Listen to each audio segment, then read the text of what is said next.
তারিখ হচ্ছে একটি চন্দ্রগ্রহণ, 7ই সেপ্টেম্বর একটি চন্দ্রগ্রহণ। এদিন হচ্ছে পূর্ণিমা এবং এই দিন থেকে হচ্ছে 21শে সেপ্টেম্বর পর্যন্ত পিতৃপক্ষ, তারপর শুরু হচ্ছে মহালয়া। তো এই দিন একটি মানে পূর্ণিমা তো বটেই এবং চন্দ্রগ্রহণ রয়েছে, এবং যেদিন মহালয়া সেদিন একটি সূর্যগ্রহণ রয়েছে। তো এই চন্দ্রগ্রহণ এবং সূর্যগ্রহণের ইম্প্যাক্ট কিন্তু মানুষের জীবনে কিন্তু পড়বে। আমি আজকে একটা কাজ করব, আমি আজকে রাশি হিসেবে না সুবর্ণাদি, আমি আজকে নাম্বার হিসেবে আমি একটু বলে দেব যে 1 নম্বর 2 নম্বর নিউমারোলজিক্যালি আমি বলবো যে এই চন্দ্রগ্রহণ টু সূর্যগ্রহণ, এই যে 15 দিনের মধ্যে দুটো গ্রহণ পরপর লাগছে, তার ইম্প্যাক্ট আপনার ডেট অফ বার্থ অর্থাৎ আপনার সংখ্যাতত্ত্ব অনুযায়ী আপনার জীবনে কি পড়তে পারে। ফার্স্টেই চলে আসবো হচ্ছে নাম্বার 1, যে সমস্ত মানুষ 1 তারিখ, 10 তারিখ, 29 তারিখ যারা জন্মেছেন, 28 তারিখ, হ্যাঁ, তো সুতরাং তাদের ওপর এই দুটো গ্রহণের মানে 15 দিন অন্তর অন্তর ইম্প্যাক্টটা কি হতে পারে না। এক সংখ্যার জাতককে শুধু বলবো দূর থেকে কোনো কেরিয়ারের খবর কিন্তু আপনাদের আসতে পারে এবং ডেভেলপমেন্টের খবর আসতে পারে, মানে কেরিয়ার ডেভেলপমেন্ট, কিন্তু মানসিক দিকটা কিন্তু ভালো পাচ্ছি না। এই যে মানে ক্ষয়িষ্ণু মুন অর্থাৎ ক্ষয়ে যাওয়া চন্দ্র আপনার লাইফে কিন্তু ব্যাপক ডিপ্রেশন ক্রিয়েট করবে এবং প্রচুর অর্থ ব্যয় বা অর্থহানির সংকেত, অর্থাৎ সঞ্চয় কিন্তু একটা বড় ধস দেখতে পাওয়া যাচ্ছে। Be careful, number 1। এবার আসবো নাম্বার 2, যারা 2 তারিখ জন্মেছেন, 11 তারিখ জন্মেছেন, 20 তারিখ জন্মেছেন এবং 29 তারিখ জন্মেছেন।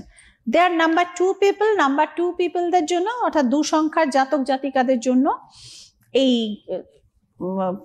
মানে কি বলবো, পূর্ণিমা চন্দ্রগ্রহণ এবং অমাবস্যা সূর্যগ্রহণের ফলটা কি। 2 সংখ্যার জাতকদের জন্য আমি বলবো রিলেশনশিপ ওয়াইজ গুড। যারা রিলেশনশিপের মধ্যে রয়েছেন বা যারা মনে করছেন যে সামনে একটা আমার দেখাশোনা হলে বিয়ের জায়গাটা হতে মানে চিন্তা ভাবনা করছি, তাদের জন্য সেলিব্রেশন কার্ড রয়েছে। কারোর হয়তো রিলেশনশিপ ছিল, হয়তো ফ্যামিলির লোক মেনে নেবেন, কিন্তু সিক্রেট এনিমিজ কিন্তু উঠে পড়ে রয়েছে। সুতরাং একটু মানে বলবো বি কেয়ারফুল। রিলেশনে থাকুন, অসুবিধে নেই, কিন্তু একটু গুপ্ত শত্রুতার আশঙ্কার ভয় রয়েছে। চলে আসবো নাম্বার 3, খুব ফটাফট দেখাবো এটা। এবং আমরা প্রত্যেকে বসে আছি, যার যেটা নাম্বার সে অপেক্ষা করছে। সেটা অপেক্ষা আছে, নাই আমারটা কখন আসবে। একদম, হ্যাঁ, এটা 3 নম্বরে, এটা 3 নম্বরে আমরা গেলাম। 3 নম্বরে হচ্ছে, হ্যাঁ 3 নম্বরকে বলবো যে আপনাদের লাইফে মানে সে বলে না যে সেই রাহু ছায়া সঙ্গীর মতো চলতে থাকে। তো সুতরাং দেখুন ব্ল্যাক শেড ইজ হিয়ার।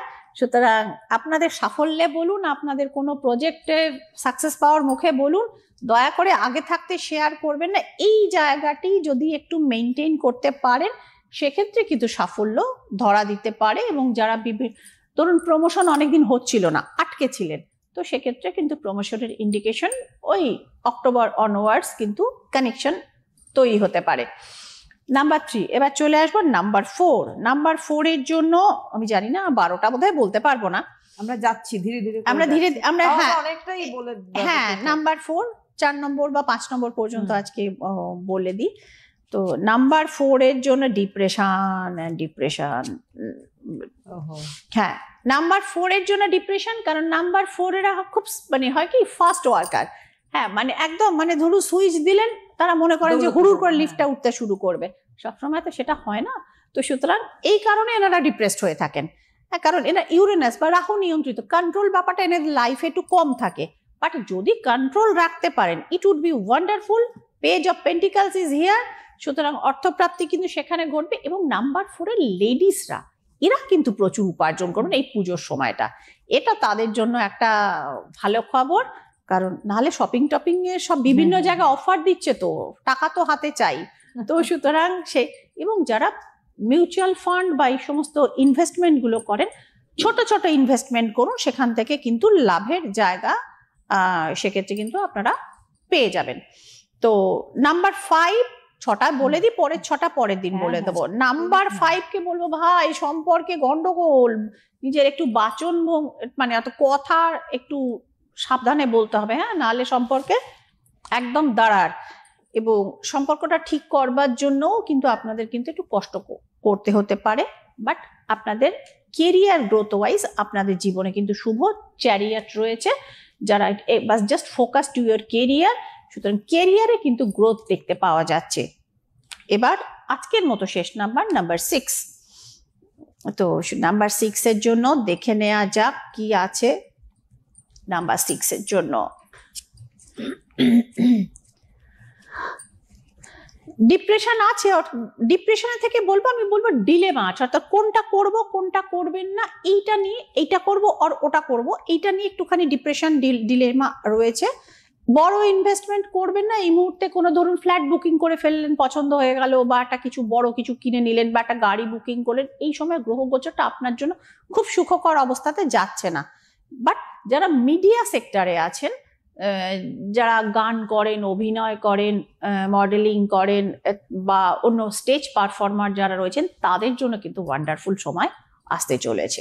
সুতরাং নাম্বার 6কে আমি ভালোই বলবো। একদম। বাকি কিন্তু